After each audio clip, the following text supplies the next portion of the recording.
So what is up, guys? Nick here, helping you to master your technology, and let's talk about the only iPhones worth buying in 2026.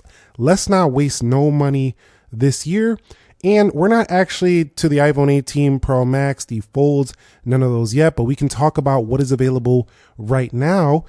This is pretty much what you're going to be get all the way until be able to get, I said that too fast, be able to get all the way until about September-ish. So let's talk about those. We'll start with the very first one, the iPhone 15 Pro Max. Now this is going to be the best, cheapest, large ProMotion iPhone with Apple Intelligence support that you can get right now. This thing actually still performs incredibly well. It looks nice. It feels nice. It's lightweight. It's titanium. It supports Apple Intelligence. And it's very quick. So it's a very, very nice option, has good battery life. It does get a little bit warmer with the thermals than some other options, but overall, it's a very strong pick right now. And it does have pretty good zoom as well on the camera, up to 25x.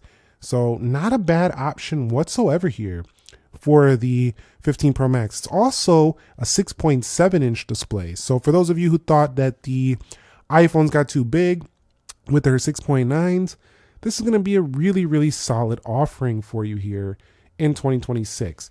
So I definitely have to put this on my list. I don't think this is a waste of money at all. You can find these much cheaper than they were available for before. And I think it's a really, really sweet pickup right now, especially provided the battery health is good. And I'm going to make that statement for all these phones. You got to make sure that the battery health, when you're picking one of these up, is good. But one of the reasons I'm putting this on the list mostly is it supports the Apple Intelligence. It has ProMotion. It doesn't feel super dated. It just doesn't have the camera control. Still has dynamic island though, so that's going to go in at number one. So the second one, this is basically the cheat code in looking for an iPhone right now. This is a high-end flagship that's now discounted, and it is the iPhone 16 Pro Max. This device actually feels, when you're using it day to day, just like a mix-up between the 17 Pro Max and the 15 Pro Max. So basically, with this device, you are getting pretty much everything you would ever want in a large iPhone. A super large, bright display, super thin bezels. The phone is super fast. It has better cameras than the ones on the 15 Pro Max. It can zoom the same distance as that phone, but also gives you the camera control button right there. So it feels a little bit more fun to use with that. You kind of get used to that. And it's not quite as, it's more durable with the titanium than the 17 Pro Max. So this to me is like the cheat code of finding the best value flagship beast in Apple's lineup. You can find this refurbed, renewed, stuff like that. Make sure the battery is done right. Be careful when you buy these like secondhand iPhones. A lot of them aren't always in the best condition, or they have a fake screen or something. Make sure you get OEM stuff and you're getting a good product. But overall, the phone itself just feels still very modern, extremely long battery life, still very fast. The only con to it is that it does have 8 gigabytes of RAM. So this is probably not going to be your 5-7 year phone with 8 gigs of RAM. It might feel a little bit dated down the line, but I know that A18 Pro is not going to feel dated. That 4.04 gigahertz, not going to feel dated. And you also are going to get updates for several years to come. So it's never going to really feel like a cheap phone. This is that type of phone that years later, it's still going to look nice, feel gorgeous, kind of like the iPhone XS Max when it came out in that gold color. So I definitely think that's a really, really good pickup here in 2026. And the next one is the 17 Pro Max. We're not going to make a video about the best iPhones to pick up in 2026 and not talk about the best one in the world, which is the 17 Pro Max. Absolutely ridiculous battery, already improving on the previous 16 Pro Max, which was already great. Triple 48 megapixel consistent cameras with some of the best zoom ever on an iPhone right here, while having a huge display to go and frame that. I probably should have cleaned that up a little bit. There's a little bit of a stain on my screen, but generally camera control feels very nice. We do have ourselves USB-C. The aluminum is super soft in the hand. The cosmic orange really does stand out. So we don't got to go on and on about this. I have plenty of content on this, but for pure specs, this is the best phone in the world right now from Apple. So of course, that's going to go on this list right here of the best pickups of 2026. Let's go ahead and talk about the very next one, which is going to be the iPhone 16 Pro. Now, this has to be in here. It's definitely not a waste of money because it's kind of like a Goldilocks value right now. This phone is giving you essentially the same type of features as an iPhone 17 Pro with a better metal around the body, a titanium frame, also giving you pretty sweet zoom. It does give you 25 times, which is pretty good. You also do get yourself camera control right there.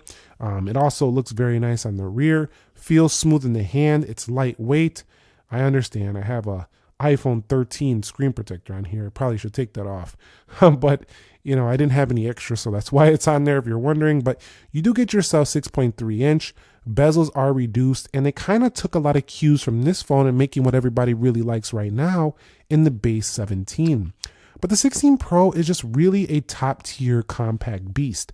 I still really enjoy it, and I think it's a really, really good phone for those of you looking to pick up an iPhone at a cheaper price point, secondhand maybe, or refurbed or anything like that, maybe in the Apple Store, the refurb section, and you want something that feels nearly like the new phones, but you want to save several hundred of dollars. This is going to be a sweet option. As a matter of fact, a lot of people would actually like this more than the base 17 that just came out because it basically has all the similar features except for the front-facing camera not being exactly the same, but it generally has the majority of the same feature set and gives you a triple rear and with a telephoto.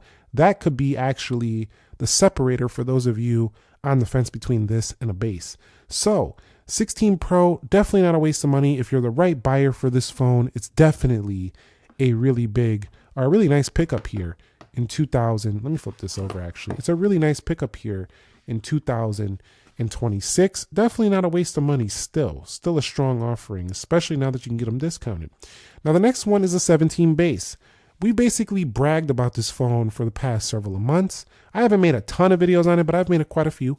I wouldn't say as many as the Pro Max, but we've given this phone its flowers, and a lot of people have enjoyed this green color, the blue color, and a lot of people say this is awesome because it's basically what people wanted in the 16. The ProMotion display is the key separator, but it was a nice surprise that they brought the same bezels that are thin like the iPhone 16 Pro, bringing it up to 6.3 inches. So it's a bigger phone than the past as well.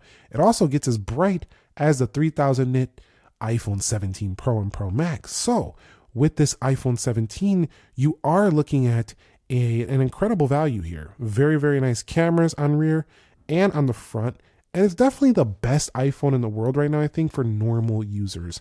What I mean is people aren't filming everything for their business or film school or whatever you're doing.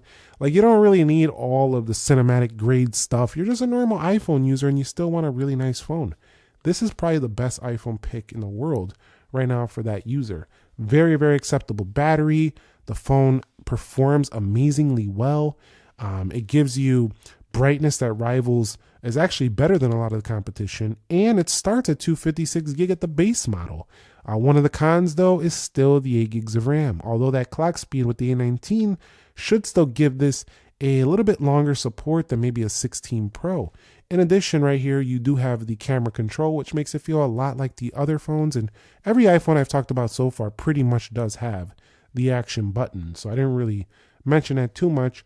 USB-C is a little bit slower than the other iPhones, but man, is that 17 definitely not a waste of money if you're a normal iPhone user. Go ahead and pick it up. It's definitely one that is worth buying here in 2026. And of course, in the only list, I'm not going to mention those phones without giving the 17 Pro its flowers as well in 2026. This is probably the best iPhone balance in the world of all iPhone. This is the Goldilocks. Now, I called one of these the Goldilocks of yesteryear iPhones, but this one is the current Goldilocks phone. Why I call it that? Because it's not small. It's not huge. It can basically suit almost any type of user, and it has zero compromise. Incredible battery life. It's actually better than the 17, pretty much the same as like a 16 Pro Max in a more comfortable package. You also do get the two-tone design if you like that. You also do get the triple 48 megapixels, so there is no compromise in the camera.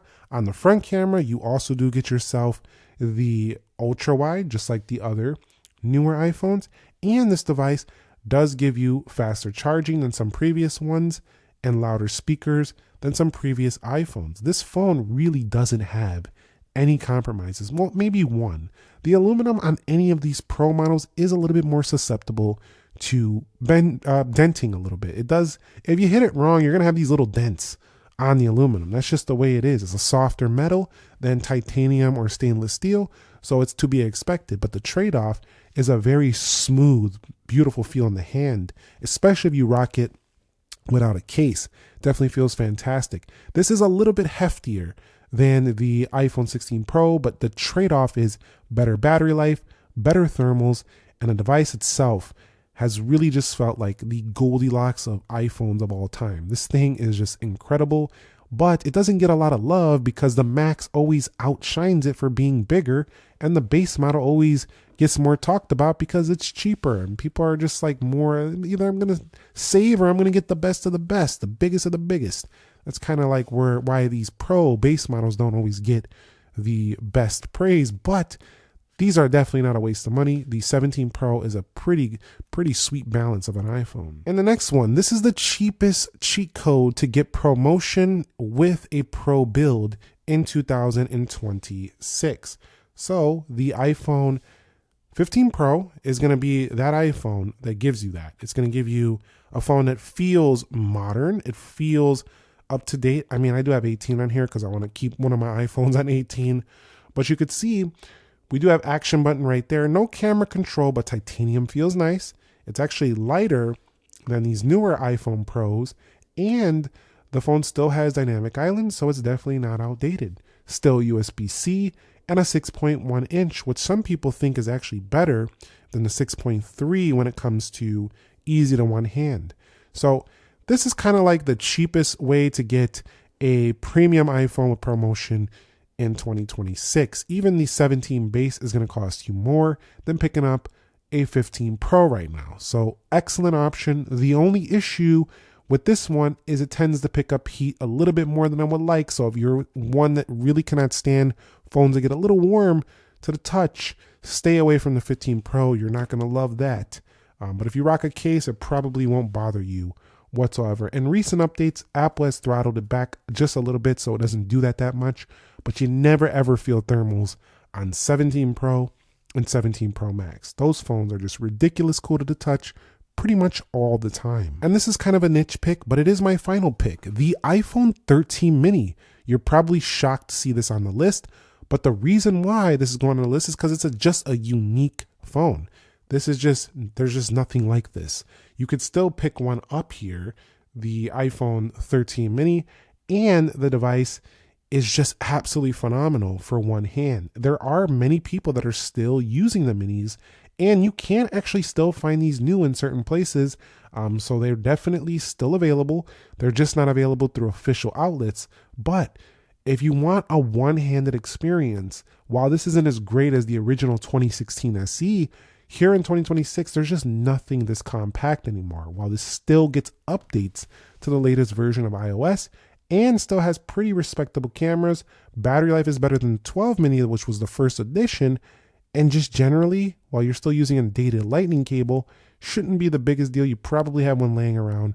The 13 mini, if you're that niche person or in that niche crowd that just wants a really small iPhone and they just don't make them anymore, and you can find a really good deal on an iPhone mini, slip in your pocket, hold in your hand, super easy, the mini goes on the list. It's still alive and doing well. So that's going to be my list of the only iPhones worth it here in 2026.